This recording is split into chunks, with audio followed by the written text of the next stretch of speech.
Children, now we'll start the lesson, the Great Uprising. As I told you, this is the first lesson of your syllabus of second term. Now it says that by the mid 19th century, the British had established themselves as the supreme power.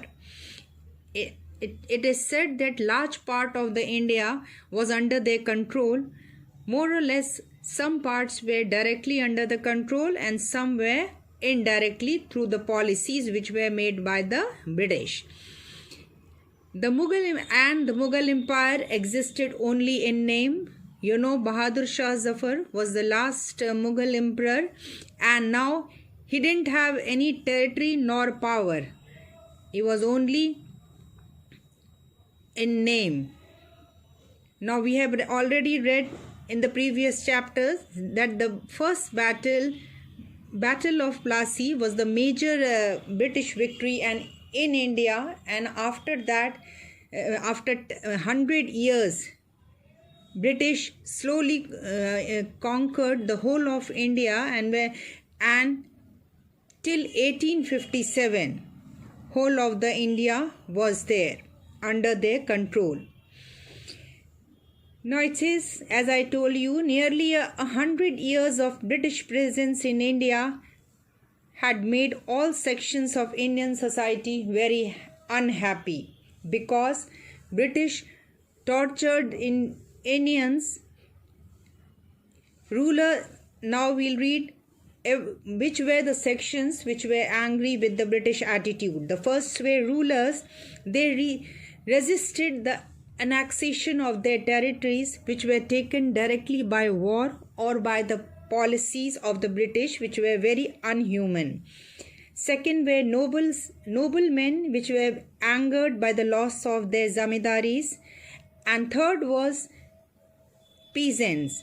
They hated the exploitative system of revenue collection. You know, three type of revenue collection method British started. One was permanent settlement, second Mahalwadi, and third was Raiyatwadi.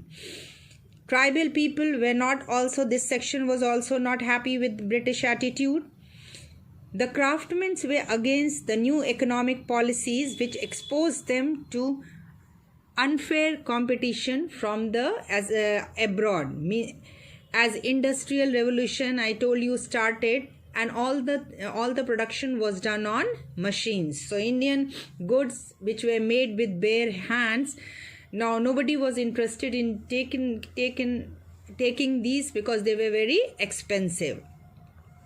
Even the Sipahis, who were the backbones of British army, were also unhappy with British policies in army because these Sipahis were not given high posts in army and were paid less. Their salary was very less, and British officers were given high salary. Now, in summary, it can be said that the different section of society expressed anger through protest and revolt. Many revolts were there against British, but these were localized. Localized means local area mein people started revolting. And British, as they were very powerful, so they easily suppressed them, these local revolts. Now the next topic is causes of the uprising. Now this is the lesson that Indians unitedly revolted against British in 1857. What was the reason? Now we'll start. This is the most important topic of this lesson. The biggest challenge to British authority came in 1857. In 1857, the revolt was there.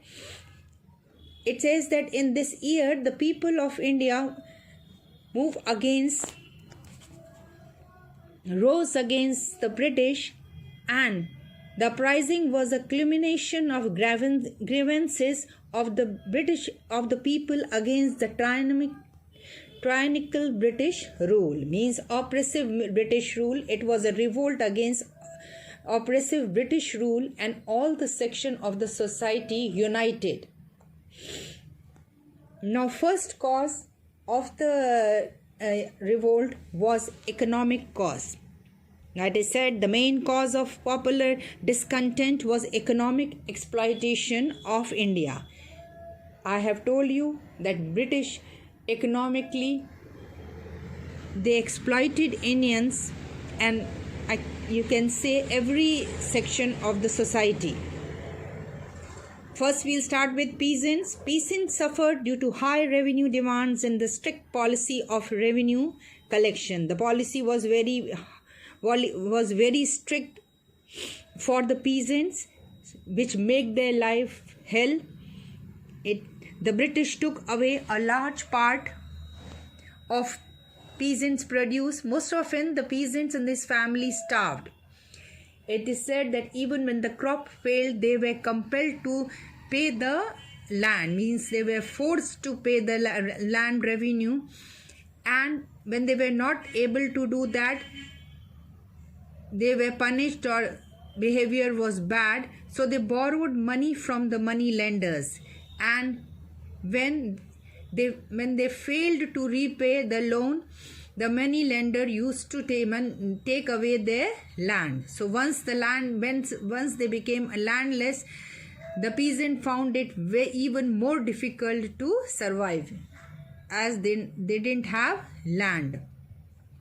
Second was artisans and craftsmen. Industrial revolution was there in England, and now the production was done on machines. So these artisans and craftsmen were ruined by the unfair competition. Goods were manufactured on machines, but the Indian craftsmen, they made goods by their bare hands. The goods which were made by the Indian artisans, as they were made by hand, they were little expensive, but the machine made goods were very cheap and were more attractive, so people started taking it. Machine made goods from Britain were imported into India without any duty. No duty was there, so people they don't have to pay any duty. That's why people preferred to buy these goods, as they were very cheap, because no duty was there in these goods which were imported from Britain. Thus the traditional industry of India was ruined. It came to an end.